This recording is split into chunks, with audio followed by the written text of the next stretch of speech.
नमस्कार, स्वागत है आपका हमारे यूट्यूब चैनल पर। बात करते हैं दक्षता आधारित आकलन 2 गणित विषय कक्षा 6। पहला प्रश्न पूछा गया है, कौन सा अबेकस संख्या 3905 को दर्शाता है। तो यहाँ पे ऑप्शन नंबर डी राइट होगा, 3905 को दर्शाएगा। फिर दूसरा है PQRS एक 4 अंक की संख्या, यदि इसके एक अंक को 8 से बदल दिया जाए तो संख्या का मान 600 बढ़ जाता है। तो इसमें कौन सा कथन निश्चित रूप से सही होगा। तो यहाँ पे Q बराबर 2, ऑप्शन बी राइट होगा।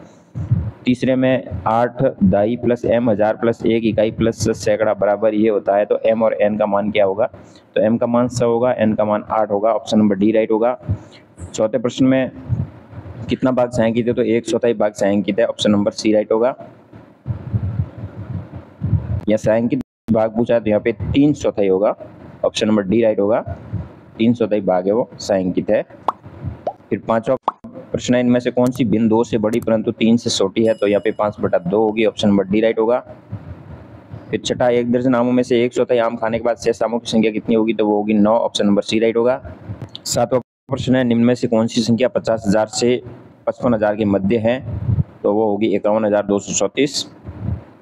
आठवें के अंदर ऑप्शन नंबर 1 राइट होगा, 15,000, 40 सैकड़ा, 3 दाई और 2 इकाई सबसे बड़ी संख्या होगी। नवा प्रश्न पूछा गया, निम्न में से किस संख्या के हजार और दाई के अंकों के स्थानीय मान का अंतर 80,930 है। तो ये होगा इसमें सी के अंदर 27,572 के अंदर। 10वां प्रश्न है जिसमें उत्तर हो जाएगा 1,409। 11वें प्रश्न में हल करना था, इसका उत्तर आ जाएगा 1,014। अगला प्रश्न था, पुस्तकालय प्रभारी के पास 1209 पुस्तकें हैं, प्रत्येक विद्यार्थी को 6 पुस्तकें देने के बाद 3 पुस्तकें शेष रह जाती है, तो विद्यार्थियों की संख्या 201 होगी।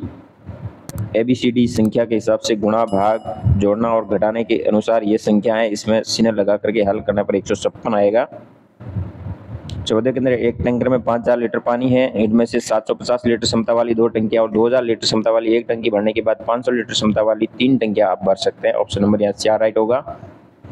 एक चुनाव में कुल 64,638 लोगों ने मतदान किया है, तो पुरुष मतदाताओं की संख्या महिला मतदाताओं की संख्या से 6,432 अधिक है, तो पुरुष मतदाताओं की संख्या क्या होगी। तो यहाँ पे ऑप्शन नंबर 4 राइट होगा, 35,535, ऑप्शन नंबर डी राइट होगा।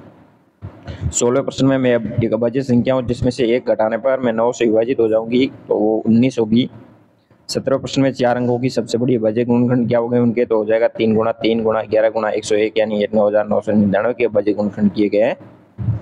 18वें प्रश्न में मिलान करना है, मिलान करने पर ऑप्शन नंबर सी राइट होगा। ए का 3 से करेंगे, बी का 2 से, सी का हो जाएगा 4 से और डी का हो जाएगा 1 से, ये मिलान होगा। 19वें में 2 पूर्णांकों का योग सबसे कम है, वो -32 और -23 का होगा। 20वें प्रश्न में आपको जोड़ना घटाना था, इसका उत्तर हो जाएगा -34। तो इस प्रकार आप अपने उत्तरों की जांच कर सकते हैं। धन्यवाद। जय हिंद, वंदे मातरम।